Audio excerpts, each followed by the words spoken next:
Good morning, BFCC! Morning po! At tayo maagang magsisimula, pero hindi na nga sobrang aga, 9:21 na. Yan. Awitin po natin tong sabik sa presensya mo. Sige po, tayo pumalakpak. Samahan niyo po kami, mga nasa FB Live. Ang awit po natin ay sabik sa presensya mo.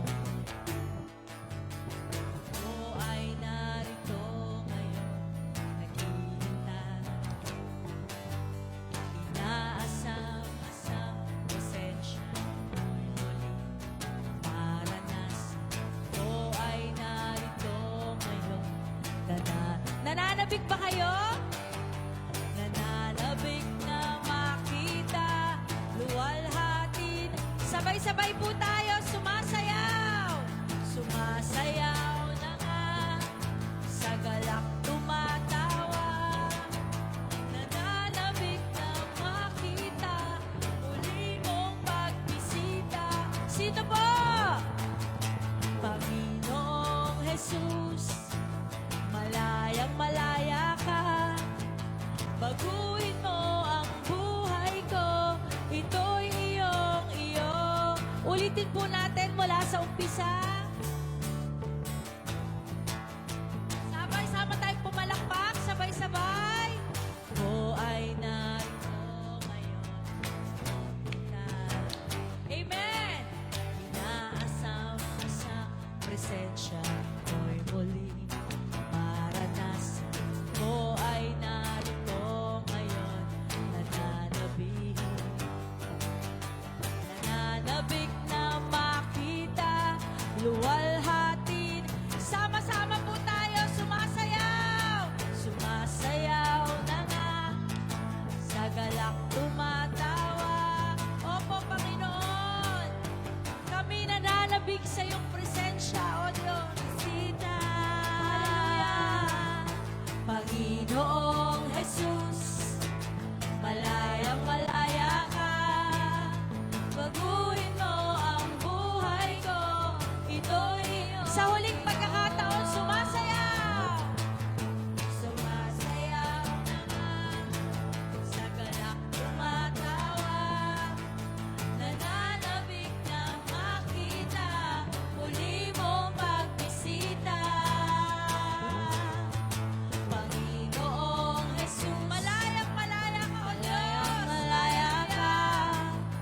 Baguhin mo ang buhay ko, ito'y iyong iyo. Baguhin mo ang buhay ko, ito'y iyong iyo.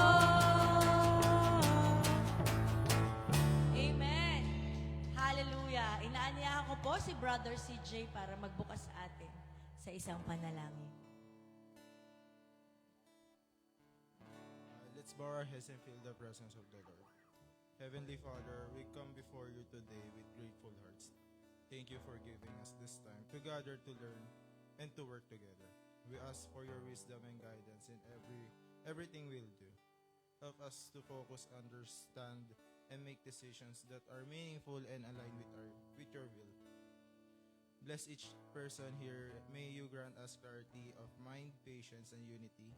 Keep us safe throughout this day. May all our words and actions bring honor to you. In Jesus' name we pray. Amen. Isa po sa napakagandang inirigalo sa atin ng Diyos nung siya'y ating nakilala is yung kalayaan. Sabihin nyo, kalayaan!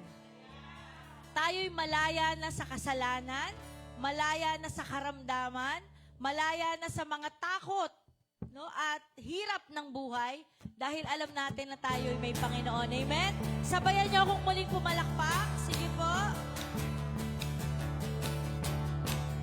Isigaw natin to na tayo'y malayang malaya. Amen?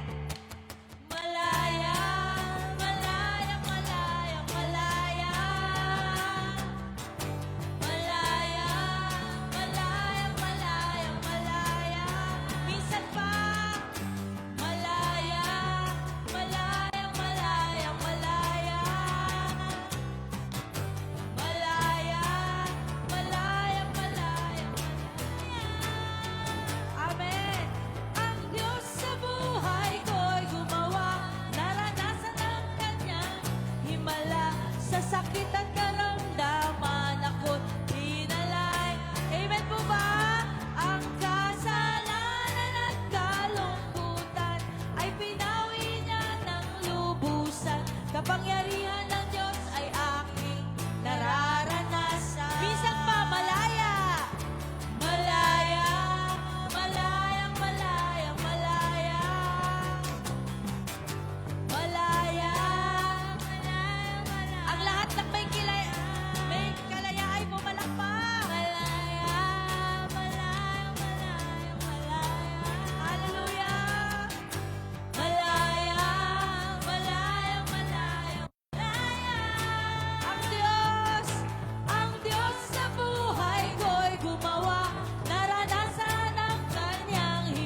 syempre, bakit di tayo umikot? Batiin natin ang bawat isa ng maligayang Pasko. Amen!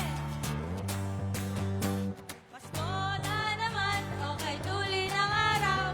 Paskong nagdaan, tila bago kailan lang. Ngayon ay Pasko, dapat pasalamatan. Ngayon ay Pasko, tayo ay magkapasko. Pasko, Pasko, Pasko, Pasko. Pasko na namang muli, tanging araw na ating pinakamimiti. Pasko, Pasko, Pasko, Pasko na namang muli, ang pag-ibig nag-ahari. Pasko na naman, tayo mawin. Paskong nagdaan, di naman kung kailan lang. Ngayon ay Pasko, dapat pasalamatan. Ngayon ay Pasko, tayo ay magkapit. Sabay-sabay tayo! Pasko, Pasko na namang muli, tanging araw na ating pinakamimiti. Pasko, Pasko, Pasko na namang muli, ang pag-ibig na sa huling pagkakataon. Pasko na naman, okay tuloy ng araw. Paskong nagdaan, tila ba kung kailan lang. Ngayon ay Pasko, dapat pasalamatan. Ngayon ay Pasko, tayo ay magkapit. Sabay-sabay! Pasko, Pasko na namang muli, tanging araw na ating pinakamimiti. Pasko, Pasko, Pasko na namang muli, ang pag-ibig nag-ahari.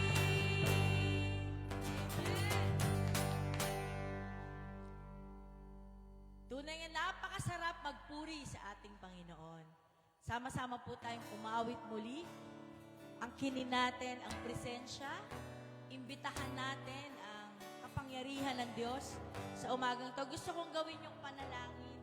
Ang awit na ito, pwede na sigurong i-pause nila. Yan. Narito kami, nagpapakumbaba, sumasamba sa iisang Diyos. Hinahanap naming kaligtan ng iyong mukha, sumasamo sa iyong pagkilos. At sa himig na hain, tanging dalangin. Kami iyong katagpuin, O Diyos. Kami katagpuin. Sama-sama tayong umawit, ipamalas. Ipamalas mo sa amin ang iyong kapangyarihan. Ipamalas mo sa amin ang iyong kalwa.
po ang Panginoon sa atin ngayong umaga.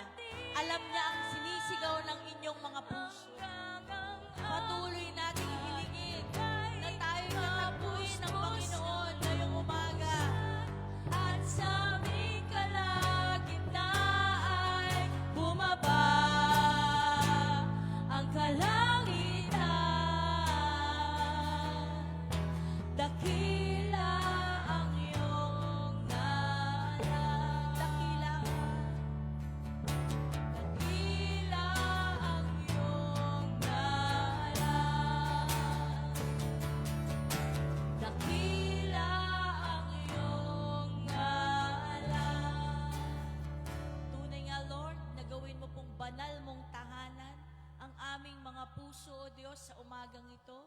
Pakinggan mo po, Panginoon, ang samo namin sa iyo, O Diyos. Hallelujah. Pakinggan mo po, O Diyos, ang sinisigaw ng aming mga puso. Katagpuin mo po kami at gawin mo po kaming banal mong tahanan, Panginoon. Purihin ka. Puso ko'y dinudulog sa'yo. Nagpapakumbaba, nagsusumamo.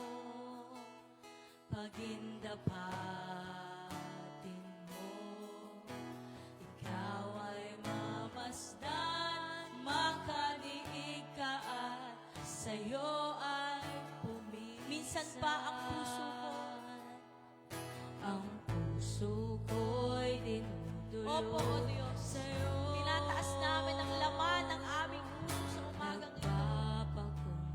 We humble ourselves, Lord, before you. Patawarin mo po kami, O Diyos, sa aming mga nagawang mga bagay na hindi ka lugod-lugod.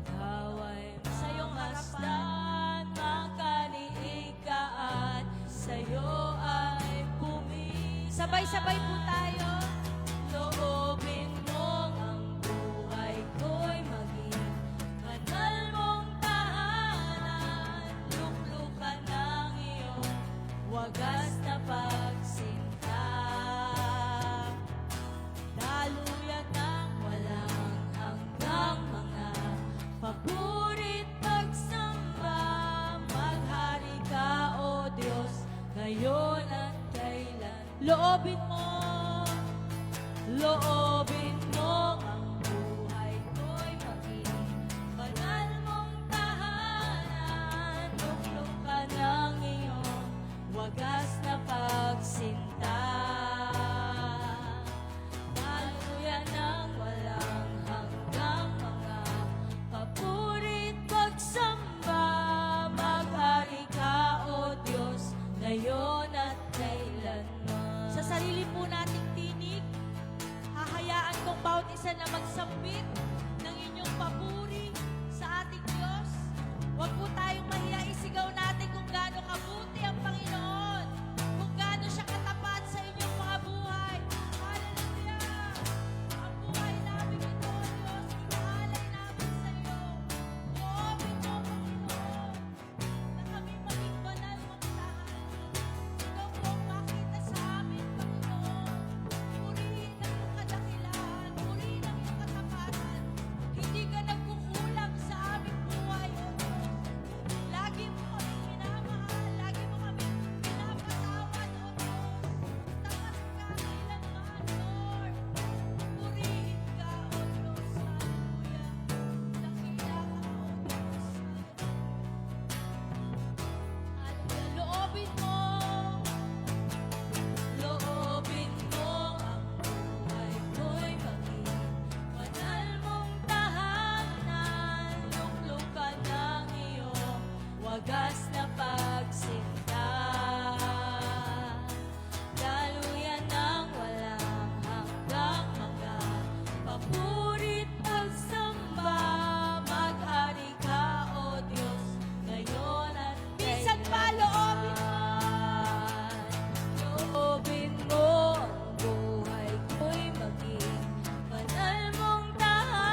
Tayo po'y makakaupo na. Gusto ko pong ngitian ninyo ang inyong mga katabi. Kanina, kumanta tayo ng Pasko na naman, no? Yung mga regalo po, iabot nyo na lang. Salamat din sa kasama natin online. At patuloy po tayong magpupuri at makikinig ngayon ng kanyang salita. Inaanyayaan ko po si Sis Matet na buksan po basahin ang ating scripture ngayong umaga. Kung meron po kayong physical Bible, buksan po ninyo. Kung wala naman, Bible app, buksan po ninyo. Mark 6, 30 to 44. Ayan. Dahil medyo maliit po yung font, basahin nyo na sa inyong mga Bible. At muli tayong tumayo bilang paggalang sa kanyang salita. Mark 6, 30 to 44 po.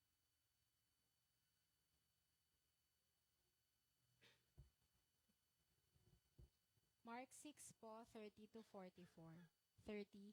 The apostles gathered around Jesus and reported to him all they had done and taught. Then, because so many people were coming and going that they did not even have a chance to eat, he said to them, "Come with me by yourselves to a quiet place and get some rest." So they went away by themselves in a boat to a solitary place. But many who saw them leaving recognized them and ran on foot from all the towns and got there ahead of them.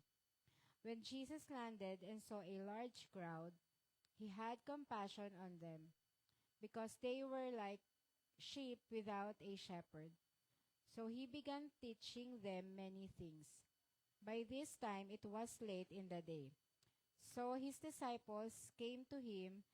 "This is a remote place," they said, "and it's already very late.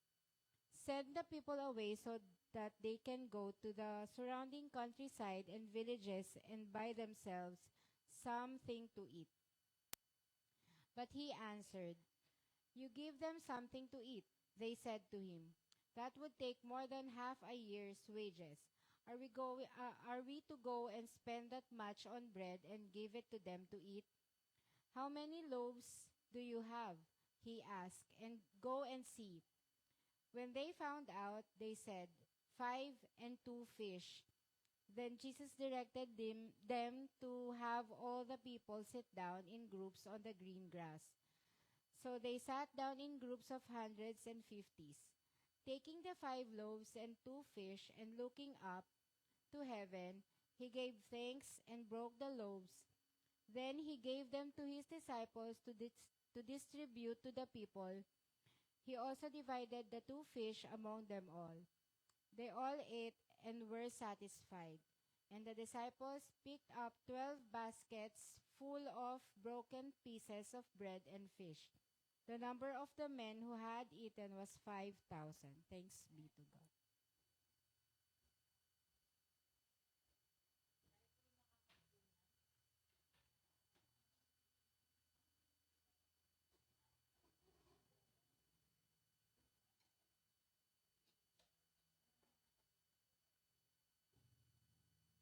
Good morning!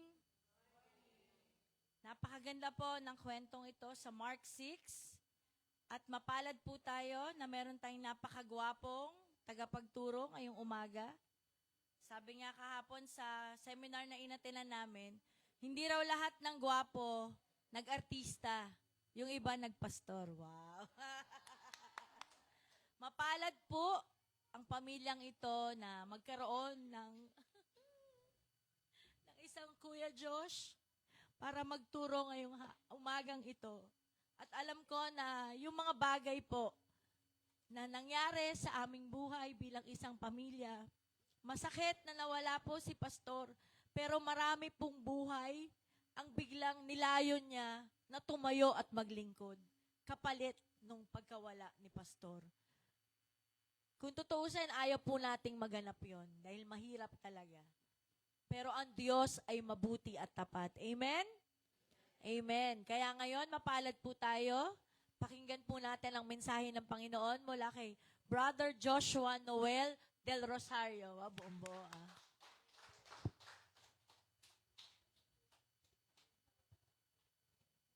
Good morning po. Kumpletong-kumpleto po yung pangalan ko. Pwede kumuha ang birth certificate. Yan po. Simulan po natin. Bali po.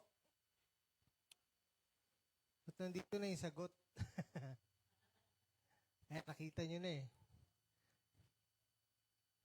What are the top ingredients usually used for cooking? Sa vegetable po, ano po, eggplant. Yan po. Ano po yung mga putahe na ginagamitan ng eggplant? Yan, torta, pakbet, kare-kare. Yan. Nakita nyo na kagad eh, binagoongan. Tama po.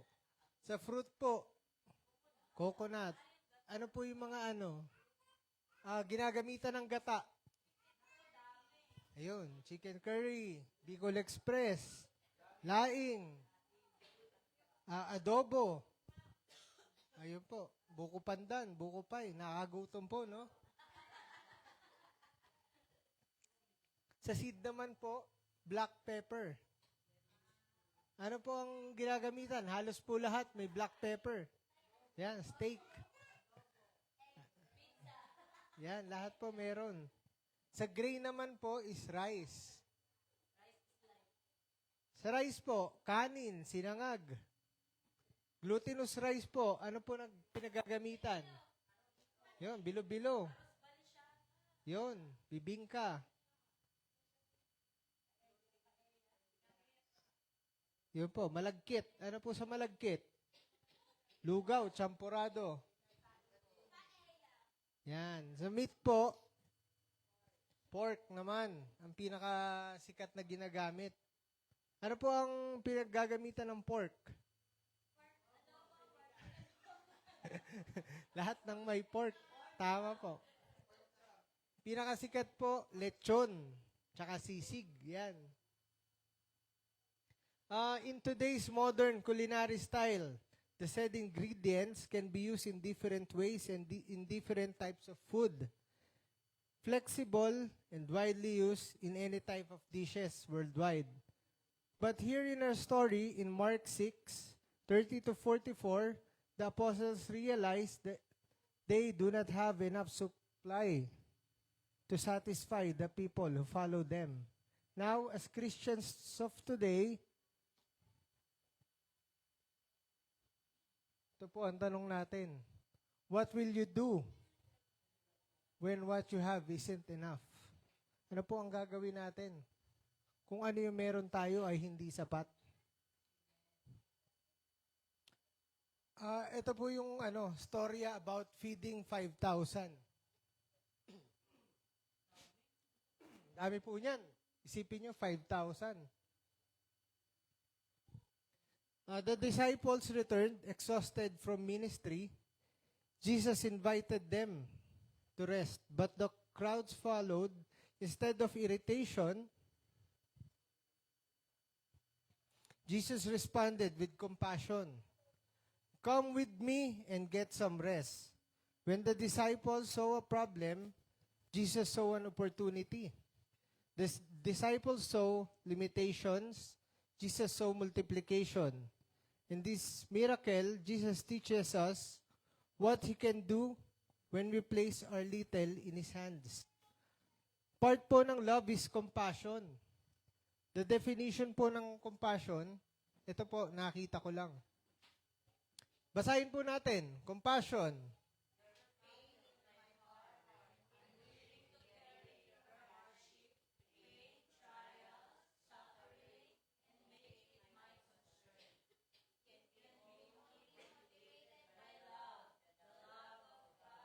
Ang ganda po, no?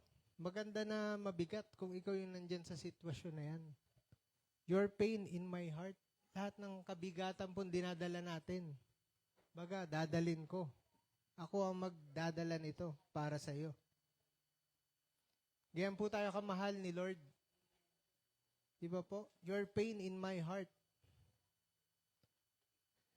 the feeding of the 5,000 is Jesus' most famous miracle next to the resurrection. Bakit po? Kasi ano po ito nangyari po public. Hindi po siya private, public po nangyari. Sa harap ng libo-libong mga tao. Doon po siya nagmilagro. So, napaka-importante po nito. Makikita po natin ito sa 4 na books. Matthew, Mark, Luke, John. Nandyan po yun lahat. Lagi po siyang nandun. Yung feeding the 5,000. Ang first point po natin is, Jesus invites the weary to rest.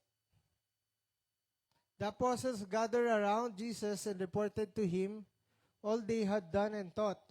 Then because so many people were coming and going that they did not even have a chance to eat, he said to them, "Come with me by yourselves to a quiet place and get some rest."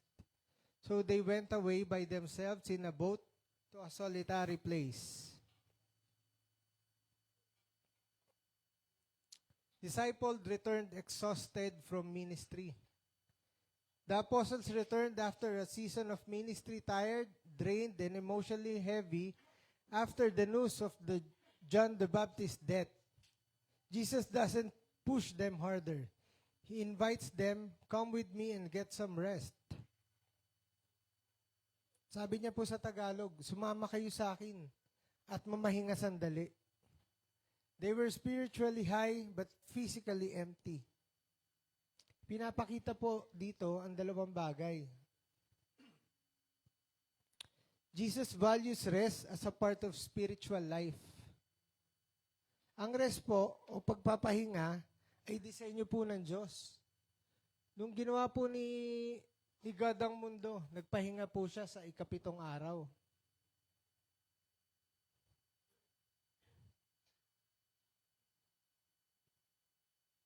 Ito po, Jesus sees his disciple returning from ministry tired. Nakita niya po, napagod. Dahil po sa ginawa nila. Nagturo po sila. Marami po silang ginawa Hindi niya po sinabing, do more, push harder. Hindi niya sinabing, sige pa, gawin niyo to. Hindi niya po yun inutos. Instead, sinabi niya po, come with me and get some rest. Halika at magpahinga tayo. Bakit po ba? Kasi po ang rest is not the enemy of spiritual life. Exhaustion is. Ang pagkakapagod po at pagkakahapo. Yun po ang kalaban ng natin, ng buhay. Rest restores what ministry drains. Jesus knows that a tired soul cannot give what it does not have. Next po, ministry done without rest leads to burnout. Jesus acknowledges their limits. Nakikita po ni Lord, alam nila yung limitasyon. Alam po ni Lord ang limitasyon natin, kung hanggang saan po tayo. This is the heart of Jesus. He cares about our limits. He cares about your exhaustion. Pinagpapahinga niya po tayo. Not because na mahina tayo, but because tao po tayo, napapagod. Napapagod din po. Ang next po natin is, Jesus has compassion on the people. Sa verse 33 and 34. But many who saw them leaving recognized them and ran out of foot from all the towns and got there ahead of them. 34, when Jesus landed and saw a large crowd, he had compassion on them because they were like sheep without shepherd. So he began teaching them many things. Jesus responded in compassion. Naalala niyo po yung nung meaning ng compassion? Yun po. When he saw them, he had compassion. Why? Because they were like sheep without shepherd, lost, hungry, confused, and directionless. They lacked guidance. They were spiritually lost. They were desperate for direction. They were needed someone to care. Tila po sila mga tupang ligaw na nangangailangan ng pastol. Yun po yung pinaka nakikita doon. Before feeding their stomachs, Jesus feeds their souls. The first thing Jesus did was not multiply food.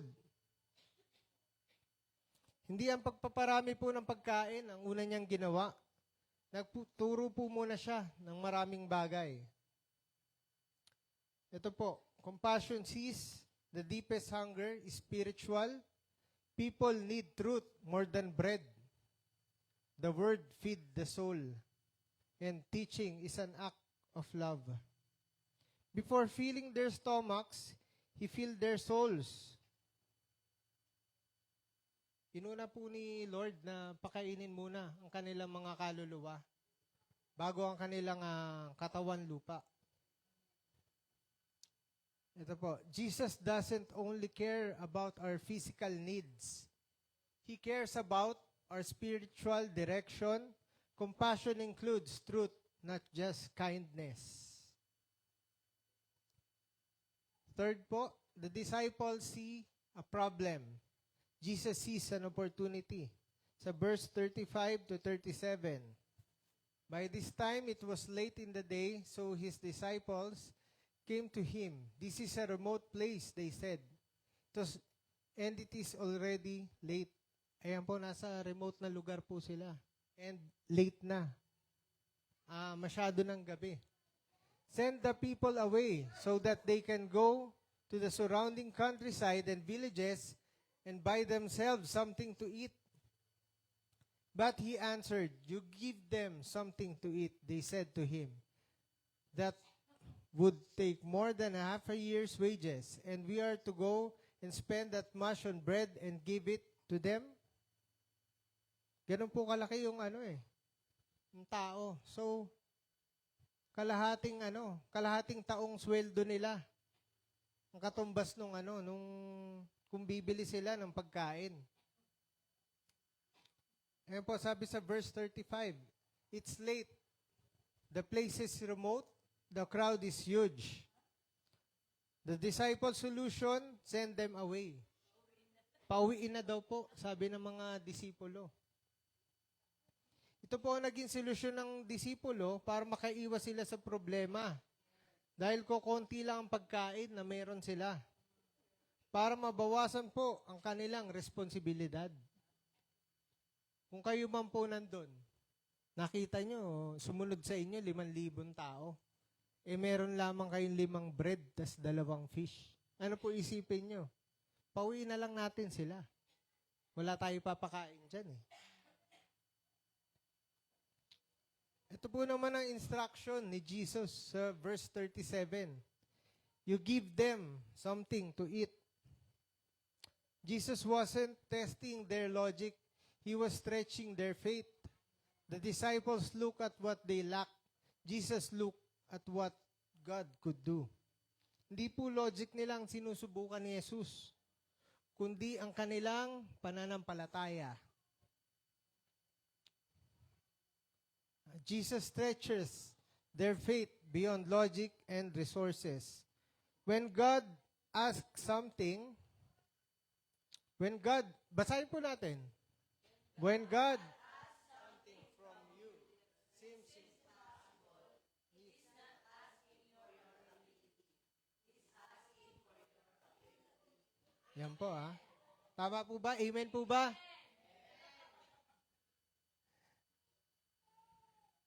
Point 4 po. The little they had was offered to Jesus. 38 to 40. How many loaves do you have? He asked. Go and see. When they found out, they said, 5 and 2 fish. Konti po no? 5 bread at 2 fish lang. Then Jesus directed them to have all the people sit down in groups on the green grass. So they sat down in groups of hundreds and 50s. Ito po, para makita po natin, only 5 loaves and 2 fish. Opo, maliliit lang, for 5,000 people. Ito po ay parang pagkain lang ng bata. Hindi po ito sapat sa 5,000 tao. And Jesus asked them to bring what they had. Jesus said, bring them here. Jesus never asked from you what you don't have, only what you do have. Hindi po tayo hinahanapan ni Jesus na kung ano ang wala tayo. Ngunit kung ano lamang ang mayroon tayo. Sabi po sa John 6:35, then Jesus declared, I am the bread of life. Whoever comes to me will never go hungry, and whosoever believes in me will never be thirsty. Sino po kaya may life verse nito? Yan po, kung kay Jesus tayo aasa, hindi tayo magugutom. Hindi tayo mauuhaw. Jesus is the source of life. He satisfies the soul and sustain us spiritually. Jesus organizes the crowd for the miracle. Jesus tells them to sit the people in groups of 100 and groups of 50. Pinapakita po dito yung structure before miracle and preparation before provision. God often organized the situation before He bless it. Baga, hinahanda po muna tayo ni Lord bago niya tugunin ang ating mga dalangin. Hindi po, hindi po niya ibibigay basta-basta kung alam niyang hindi natin kaya. Kaya hinahanda niya po muna tayo. So kung tayo po may mga prayers na naiinip tayo, Lord, bakit yung pinapanalangin ko hanggang ngayon wala pa? Baka po hinahanda pa tayo ni Lord. Baka yung hinihiling natin ay hindi natin kaya pag binigay niya. Yun po ang ibig sabihin yan. In Psalms 23 verse 5 po, you prepare the table before me in the presence of my enemies. You anoint my head with oil, my cup overflows. You prepare a table before me in the presence of my enemies. Pinapakita po ni God ang kanyang provision and care sa atin. Nangyari po ito in the presence of my enemies. This highlights God's power to provide security and peace in a hostile environment. At sabi pa po dito, my cup overflows. This symbolizes abundance, hindi lang enough, but overflowing. Overflowing po ng supply of God's blessings, grace, and goodness. Sino po dito gusto makatanggap ng overflowing supply of God's blessing? Taas po ang kamay. Yan, siguro po, sarap po nun, no? Yung hinihiling nyo, ang ibibigay niya sobra-sobra pa. Unlimited. Dito po parang si Jesus po ay ang sine-shepherd niya po yung kanyang flock. Po siya, isang pastol. Pinapastol niya po yung 5,000 tao at ang kanyang mga disipulo. Number 5 naman po, Jesus multiplies what they gave. Verse 41 to 44. Taking the 5 loaves and 2 fish and looking up to the heaven, He gave thanks and broke the loaves. Then He gave them to His disciples to distribute to the people. He also divided the 2 fish among them all. They all ate and were satisfied. And the disciples picked up 12 basketfuls of broken pieces of bread and fish. The number of men who had eaten was 5,000. Jesus gives thanks, breaks the bread, and distributes through the disciple. Jesus took the bread and fish, looked up to heaven, gave thanks, and broke it. Then He placed it in the disciples' hand, and they distributed. The miracle happens in their hand. Yan po, nangyari po mismo sa kanilang mga kamay ang milagro. Tinaas po ni Lord yung bread at fish. Hinati niya yung bread. Nagpasalamat po siya. Nung binagay niya sa mga disipulo, ayun po, nagmilagro, dumami. Yung 5 bread at 2 fish.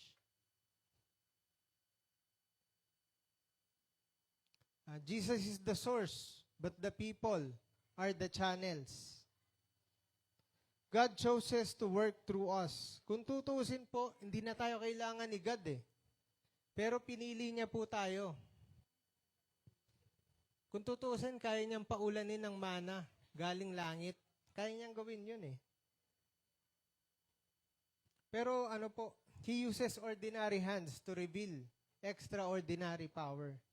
Hanggang ngayon po, ganyan pa rin si God sa atin. Gumagamit po siya ng tao as a channel of blessing. Hindi naman po yan biglang susulpot na lang eh. Kung may hinihiling tayo, biglang nandyan na lang. Minsan po gumagamit siya ng tao. Everyone ate and was satisfied. Everyone ate until they were full, not just until they received a crumb. And there were 12 baskets left, one for each other. Ayun po, may sobra pa. Napakain na nila lahat, ang 5,000, and may sobra pa pong 12 basket para sa 12 disciple. Yung 12 basket po, ano po yun, God's provision po sa kanyang mga disciple. And a personal reminder po that I can meet your needs too. Para po sa mga disipulo niya. Para po sa mga taong naglilingkod sa Kanya. And this was the evidence that God doesn't just provide, He exceeded. Hindi lang po para dun sa 5,000 tao. Kasama na rin po mga disipulo niya. God gives not barely enough, but more than enough. God's blessing isn't partial or barely enough. It's abundant, overflowing, more than expected, and more than needed. And nandito lang po tayo sa ating conclusion. Una po, bring your exhaustion to God. Ayan po, napunta lang sa ilalim eh. Bring your exhaustion to Jesus. He invites you to rest. Ministry and life drains us. Jesus restores us. Si Jesus po ang nagre-restore sa atin. Kaya importante po talaga ang rest. Second po, let compassion guide your ministry and decisions. Like Jesus po, we must see people not as interruptions, but as soul need shepherding. Third po, when you face impossible needs, look to Jesus first, not your resources. Yung disciples po, sila po ang gumawa ng math. Tiningnan po nila, 5,000. At ang hiniling po ni Jesus sa kanila, ang ano lang po nila, pananampalataya. Magtiwala lang sa Kanya. Ayun po, napakain nila, 5,000 tao. 5 bread lang at 2 fish. Fourth po, offer Jesus what little you have. Your time, your talent, your finances, your energy, God multiplies surrendered resources. You may think it's small, but in His hands, it becomes miraculous. And fifth po, expect God to exceed your expectation. He doesn't just feed the crowd, He lives left over. May natira pa po para sa mga disipulo niya o sa ating mga taong naglilingkod sa Kanya. Ito po, basahin natin. Basa po. God is not. He is a God of overflow. Ayun po. Maraming salamat po. Sana po ay may natutunan kayo ngayong umaga.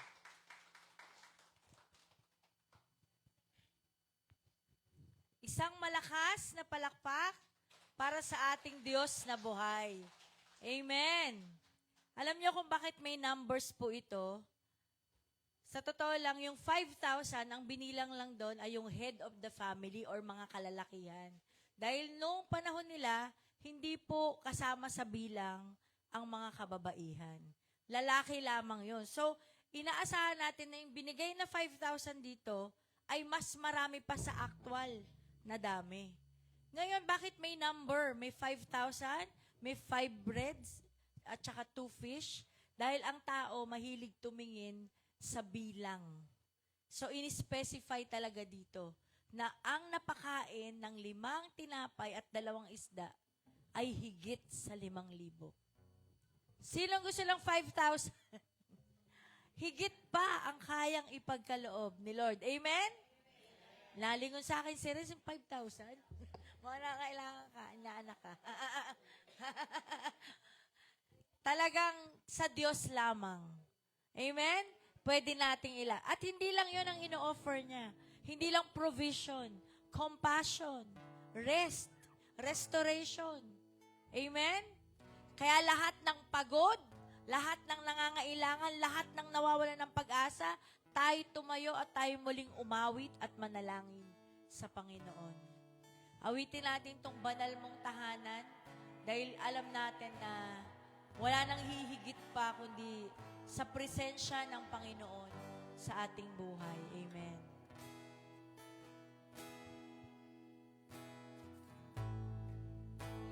Manalangin ng awit na ito para sa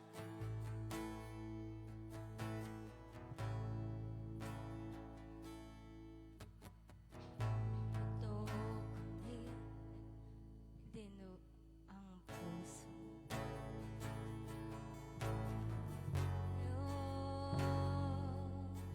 Nagpapakumbaba, nagsusumamo, pagimdapatin mo.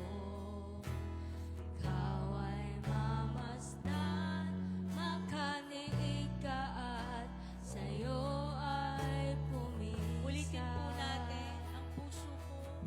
Ang puso ko'y dinudulog sa'yo. Nagpapakumbaba, nagsusumamo, pagimdapatin mo. Ikaw ay mamasdan, makaniig ka at sa'yo ay bumisag. Loobin mo ang buhay ko'y maging banal mong tahanan. Luklukan ang iyong wagas na pagsinta. Daluyan ng walang hanggang mga papurit pagsamba. Maghari ka, O Diyos, ngayon at kailanman. Nais ko pong encourage ang bawat isa na manalangin ngayong umagang ito. Personal niyo pong kausapin ang Panginoon. Nakikita po ni Jesus kung anong iyong pangangailangan, kung ano yung bagay na tingin mo ay wala ng pag-asa at imposible na, kung ano yung pagod mo at hirap mo, lahat damang-dama ni Jesus. Kaya ngayong umaga, He's offering His compassion, His love, His miracle, His provision. Sige po, tayo manalangin, kausapin natin personal ang ating Panginoong Jesus sa umagang ito. Tulad ng storyang ito sa Mark 6, walang imposible sa ating Diyos.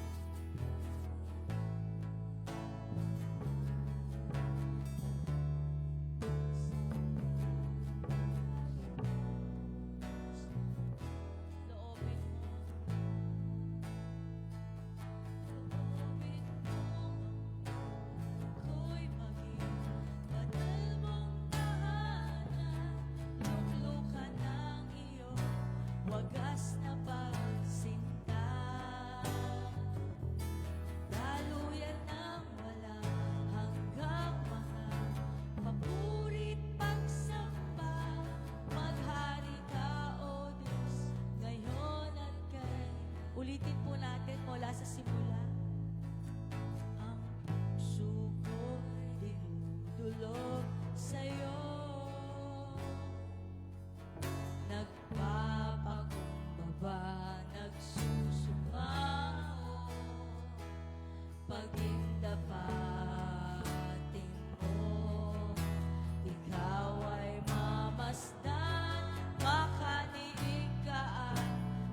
sa'yo ay bumisa. Sabay-sabay po tayong umawit. Loobin mo ang buhay ko'y maging banal mong tahanan. Luklukan ng iyong wagas na pagsinta.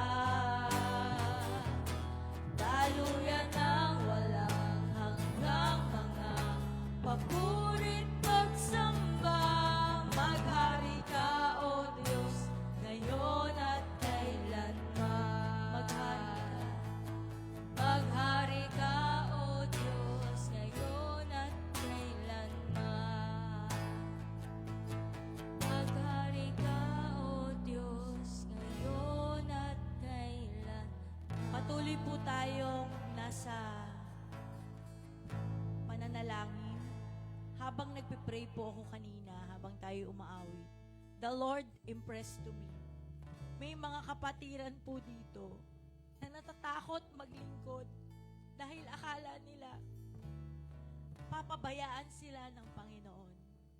Kapatid, sa oras na to, I assure you kung sino ka man, na ang Diyos ang magbibigay higit pa sa iyong inaasahan.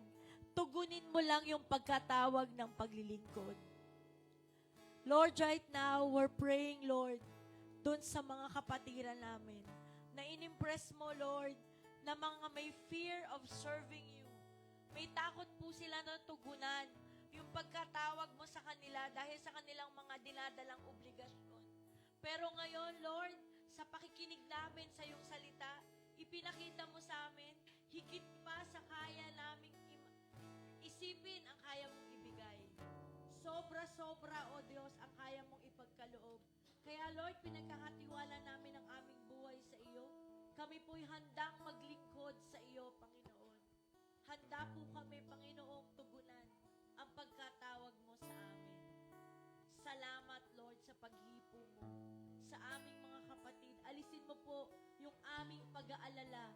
Alisin mo po yung aming takot, Panginoon. Alam namin, Lord, higit pa sa kaya naming isipin ang kaya mong ipagkaloob sa amin. Purihin ka, sambahin ka.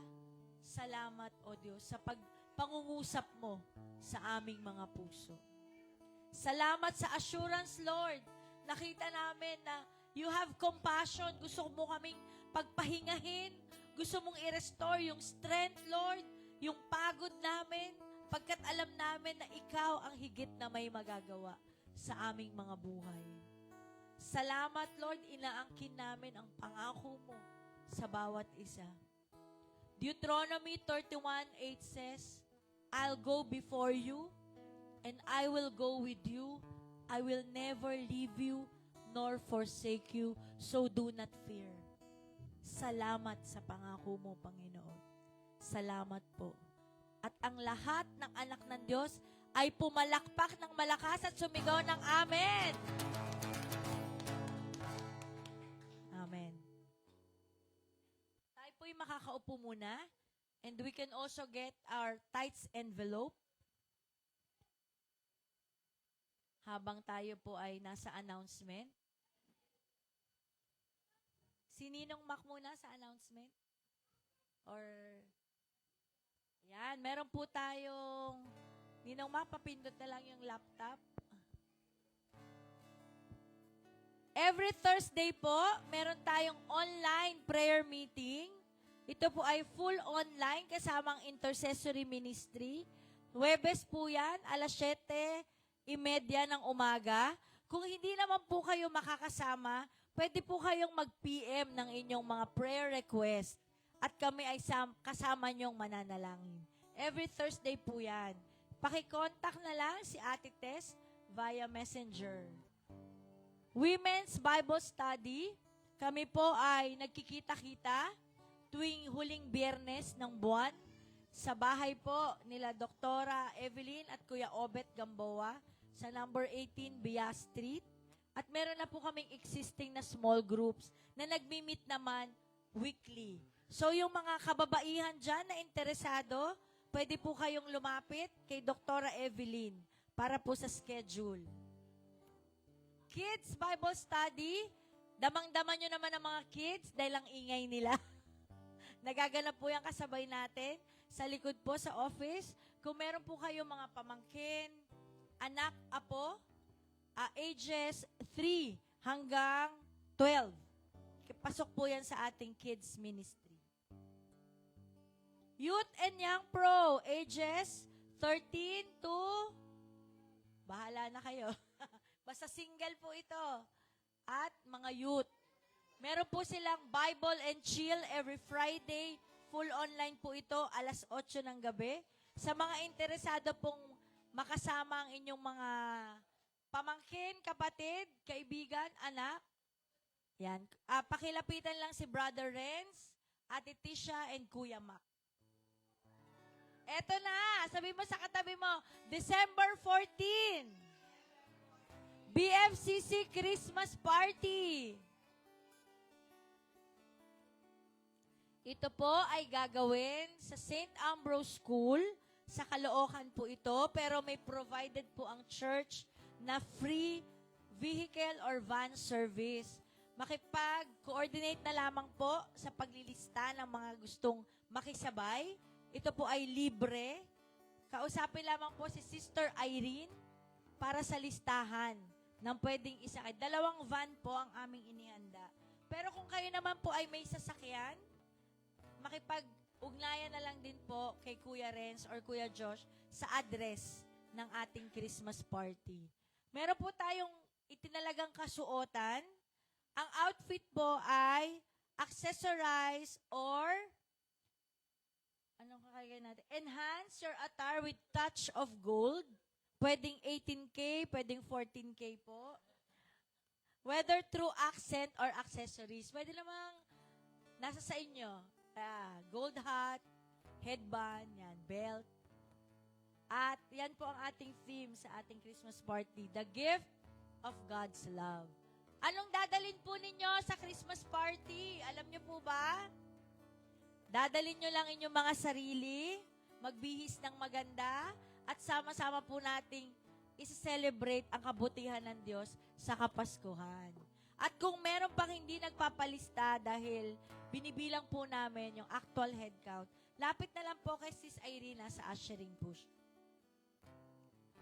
Next week po pala, magdadala kami ng isang box dito. Baka meron po kayong mga gamit sa inyong bahay na hindi nyo nagagamitin pero maayos pa na pwede nating ipang regalo or ipang premyo. So, maglalagay po kami ng box malapit kay Sis Irene. Ihulog nyo na lang po doon. Pero kung mga TV ang dadalhin nyo, dahan-dahan po ang paghulog. No? Kasi microwave, mga ganun, dahan-dahan po ang pagbagsak. Okay po? So, sa linggo, December 7, meron po tayong i-provide na box. Kung meron po kayong item, small or big item, pwede nyo pong dalhin. Nagdala na po ako meron akong dala dyan, yung tumbler. Hindi po ito declutter, yung mga bagay na pwede pa nating ipangregalo. Okay. So, yun lamang po. Okay na, Kuya Mac? Tithes and offering po. Ito po ang ating GCash number for those online. At yung nandito po, tayo malaya ng makapagbigay. Habang inaawit natin yung kantang malaya,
Irene na manalangin.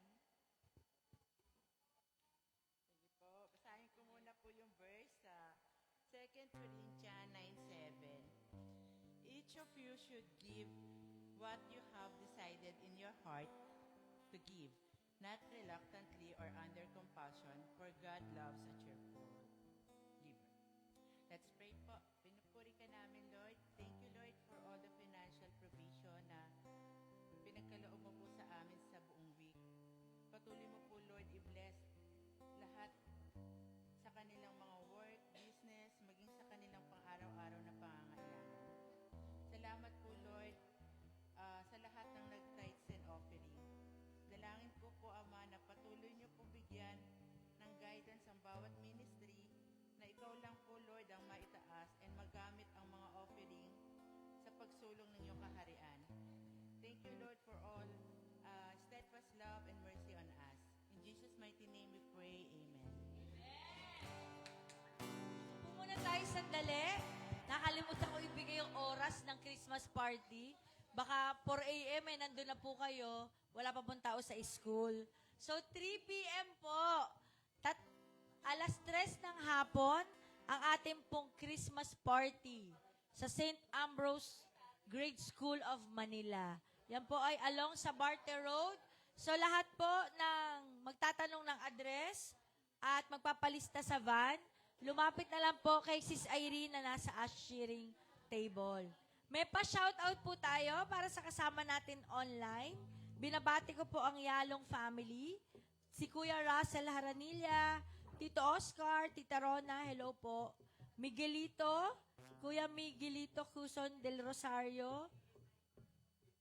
Lola Pete. Ikaw nga ang bumasa. Wala yung salamin ko. Babasahin po ni Sister Vic. Dito ka sa unahan. Si Michelle Ong del Rosario. Divine Cacho, si Akia Alipio, si Bess and Miggy Gamboa. Ayan, si Andrea Tamayo, si Andeng. And Glenn. Glenn lang. Si Lola Peting din na nanonood. Lola Peteng, magandang Shout umaga out po. po. Yan po yung makasama natin online. Nagpapasalamat din tayo sa muling pagbisita ni Sis Pauline Policarpio. Wow. Welcome, Pauline. Lahat po ng workers at leaders, lalo na yung may mga kavat or Victorious Accountability Tandem, kayo po ay maiiwan hanggang alas 2:30 ng hapon para po sa ating workers conference. Kaya dito na po tayo magla-lunch. May tanong pa po ba para sa ating Christmas celebration? May tanong pa po? Wala na po, malinaw na po mga kapatid. Kailan pong ating Christmas celebration? December? Oras? Very good. Tayo po ay tumayo at awitin po natin ang ating benediction song.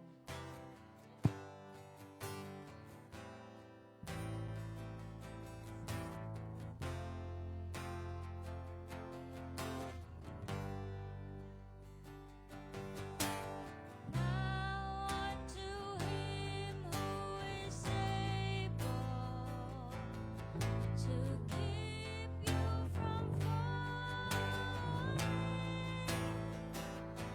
and to make you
manalangin kay Jesus na kayang magbigay ng higit pa sa ating kailangan at inaasahan.